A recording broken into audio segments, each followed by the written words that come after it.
and welcome to Mad's Tea Party, the channel run by a girl who does not drink tea. I'm Madison, and today I am back with another Wishable review video.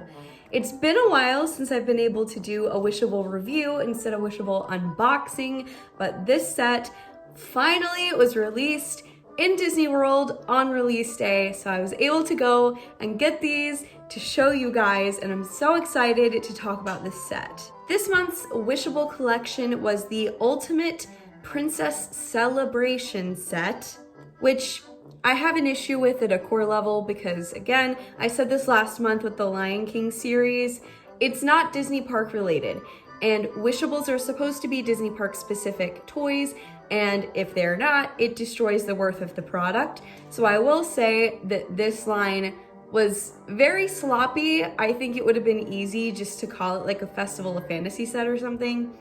They didn't even do that. They were that lazy. This just feels like it was thrown together because they wanted a princess set, which I understand. Also, their choice of princesses, I'll talk a bit more about that as I get to the individual princesses. Some of them I think they did really well choosing, and some of them I think they did terrible choices. So I'll talk about that when we get to them. And as per usual for this video, I will be showing you every single Wishable in the set, reviewing them as I go in a kind of ranking order, and giving you my tips of how to feel the blind bags if you're going for them in person. But before I begin, here is the blind bag. This is what it looks like. Very cute. And then this is the back. You can see that the 4 characters in the blind bag are Sleeping Beauty, Moana, Tiana, and Cinderella. There's 6 Wishables in this set. There's 1 variant, and of course we'll get to that as well. Number 6 in this set is Rapunzel. I was so excited for this set, specifically because of Rapunzel.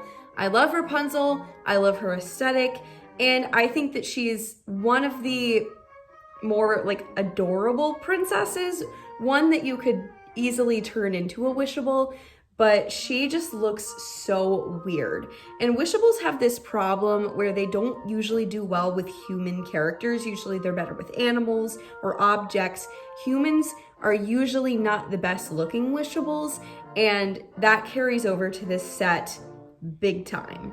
You can see that she's got like a triple chin going on here. I like her hair. I like what they did with that.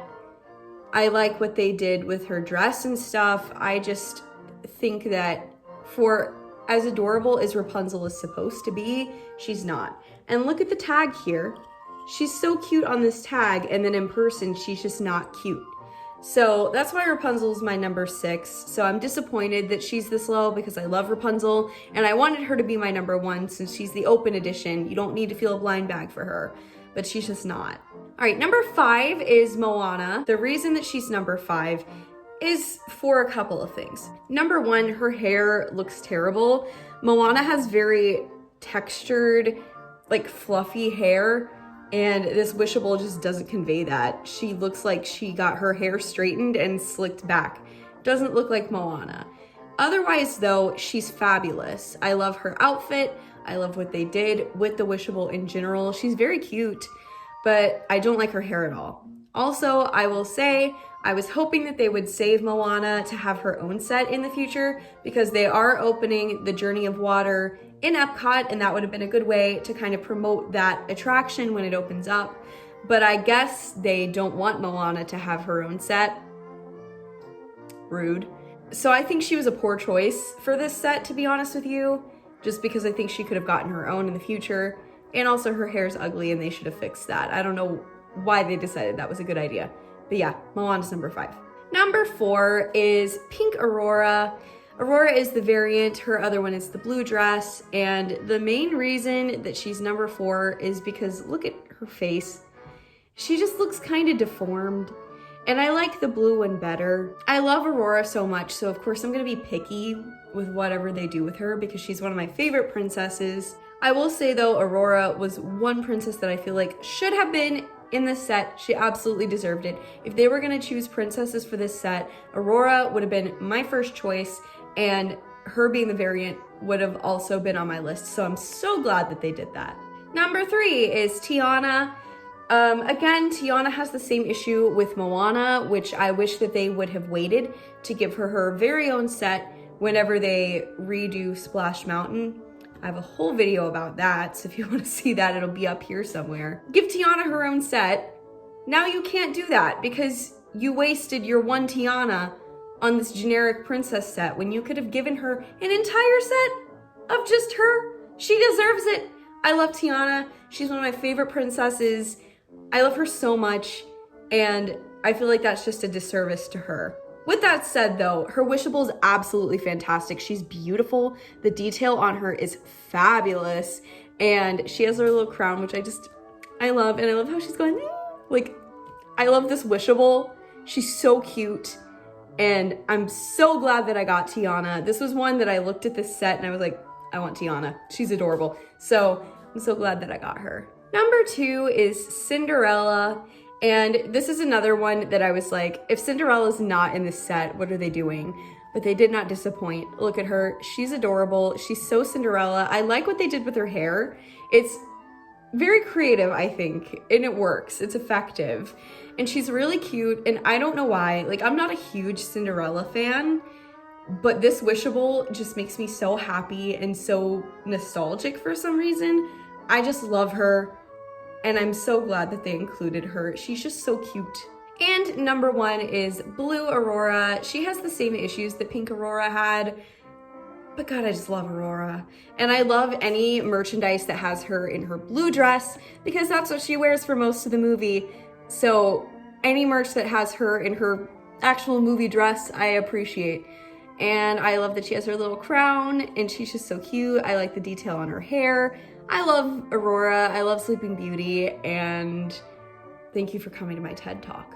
All right, so for the second part of the video, I'm just gonna be briefly discussing how to feel each blind bag if you want to feel for them in person. I know a lot of people are getting them on Shop Disney, and that's totally fine.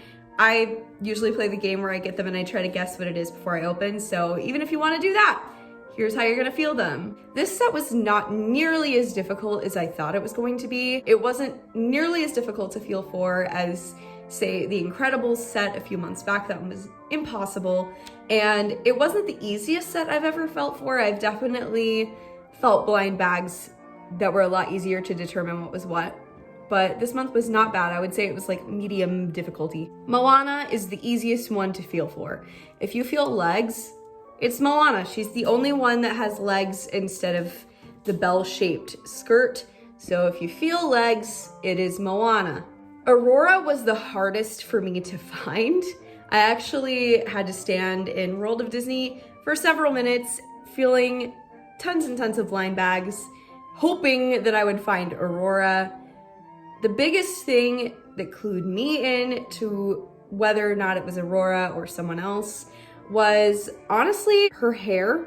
You can feel it. Out of the bell-shaped princesses, she's the only one that has long hair. So if you can feel that through the bag, it's a good chance that it's her. For the most part, Aurora is the hardest one, and I don't really know how else to describe it. It was just kind of luck of the draw for me. Tiana's easy to find. Just feel for this nub on the back of her head. It's a lot more flat than Cinderella's, because if you see Cinderella here, hers is more of a roll and hers is more of a puff. So if you're feeling through the bag, this one's much more stiff and this one's much more squishy. And so that's kind of the easiest way to feel that out. Also, if you can feel her tiara, Cinderella does not have one that's really feelable through the bag. So that's the easiest way to determine between them. I really hope Wishables get back to doing park-specific things. I don't know what the set's gonna be next month, but come here first Friday of the month to find out if they release them in Disney World. Let's hope they do. But thank you all so much for watching. If you like this video, make sure to subscribe. I'd really appreciate it. And I will see you all in the next video. Bye.